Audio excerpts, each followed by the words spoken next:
नमस्कार, news flash में आपका स्वागत है। बढ़ते हैं आज की ताज़ा खबरों की ओर। डीडवाना शहर में अनुसूचित जाति जनजाति संयुक्त संघर्ष समिति के आह्वान पर भारत बंद की तर्ज पर डीडवाना भी पूर्णतया बंद रहा। डीडवाना का संपूर्ण कस्बा बंद रहा और कस्बे में लॉकडाउन जैसा माहौल नजर आया। साथ ही अनुसूचित जाति जनजाति संघर्ष समिति के द्वारा आक्रोश रैली निकाली गई। सुप्रीम कोर्ट के फैसले को लेकर ये आक्रोश रैली थी। आक्रोश रैली मेघवाल समाज भवन से आरंभ हुई, जो अस्पताल चौराहा, फंवारा सर्किल, बस स्टैंड, अशोक स्तंभ, रायल मार्केट, अजमेरी गेट, चुंगी होते हुए शहीदों के मोहल्ले में होकर कोर्ट मोहल्ला पहुंची। वहां से सदर बाजार, नागौरी गेट होकर कचहरी परिसर के बाहर संपन्न हुई।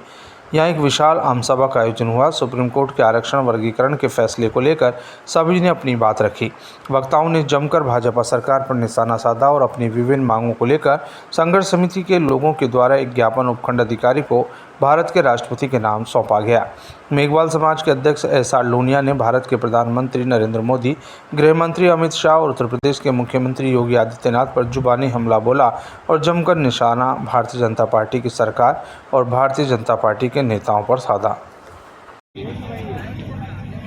अभी 1 अगस्त 2024 को 7 जजों की बेंच ने एससी और एसटी का जो आरक्षण चल रहा है, उस आरक्षण को वर्गीकृत करने के लिए एक आदेश निकाला है कि इनको बांटा जाए।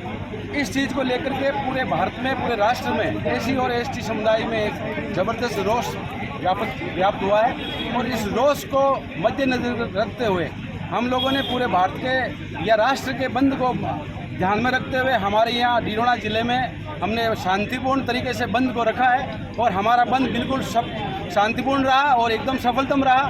मैं यहाँ के संपूर्ण जो व्यापारी वर्ग है, संपूर्ण पत्रकार हैं, संपूर्ण पुलिस प्रशासन है और सारा जो हम लोगों को जिन लोगों ने भी हमें साथ दिया है और हमारे विशेषकर एससी और एसटी भाइयों को मैं दिल की गहराइयों से धन्यवाद देना चाहता हूँ कि सब लोगों ने अपने घरों से निकल करके यहाँ हमारा साथ दिया और इस दुख की घड़ी में हम सब एक हुए और हमारा जो प्रदर्शन है वो बिल्कुल ही सफलतम रूप में गया।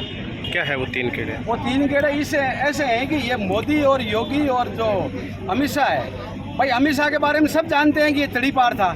और तड़ीपार जब आप मानते हो कि अगर आपके मोहल्ले का है, आपके गांव का है या कोई भी जो निकृष्ट आदमी उसको तो बाहर निकालते हैं ना, तो सारा ये तड़ीपार है। और आज ये गृह मंत्री है, इसके ज़्यादा कीड़ा लंबा और योगी के ज़्यादा है। मोदी तो क्या चुपचाप इनका मोहरा बना हुआ है, इस कारण ये फालतू की बातें करता है। आज आप देखिए प्राइवेट जितने भी अपने संस्थाएं थी सबको प्राइवेट कर दिया।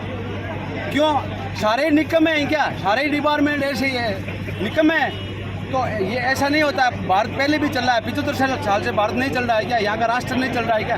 यहाँ का शासन नहीं चल रहा है क्या? इनके आने के बाद में ऐसा कौन सा ऐसा कोई लंबा चौड़ा इन्होंने परिवर्तन ला दिया? सारे सब कुछ लोग ये प्राइवेट में दे रहे हैं। क्यों दे रहे हैं? इनको कोई पूछने वाला नहीं है, क्योंकि इनकी मेजोरिटी आ रही है। हमारे देश में सबसे बड़ी विडम्बना क्या है कि लोग धर्म के नाम पर अगर 3-4 जगह अगर कहीं कुत्ता पेशाब कर देता है और वहाँ अगर 8-10 आदमी बार बार पानी भी गिरा देते हैं ना, तो वो आगे जाकर के बड़ा मंदिर का रूप ले लेता है क्या? और यही तो है, मंदिर वाले लोग हैं वो करोड़ों अरबों में खेलते हैं और गरीब जाकर के बेचारा वहाँ माथा टेकता है और अपनी जो कमाई की पूंजी है, पूंजी का जो हिस्सा है उसको देख के आता है। तो ये धर्म के सारे ये लोगों को बरगला रहे हैं, पूरे देश को बर्बाद करने में तुले हुए हैं।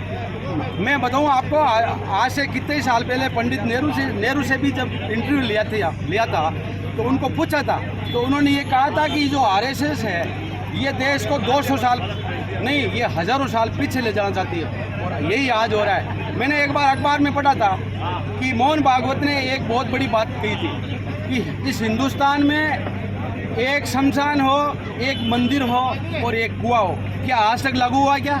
तो इन लोगों को इनके बोलने का और करने का इनका चरित्र।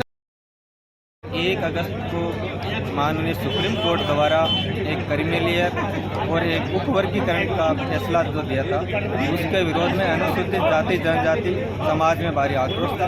उसी को लेकर अनुसूचित जाति जनजाति समाज के लोगों ने भारत बंद बुलाया, जो आज पूर्णतः भारत सफल भी रहा। और हमने आज डीडवाना में इस भारत बंद के आह्वान पर डीडवाना बंद रहा, जो पूर्णतः सफल रहा।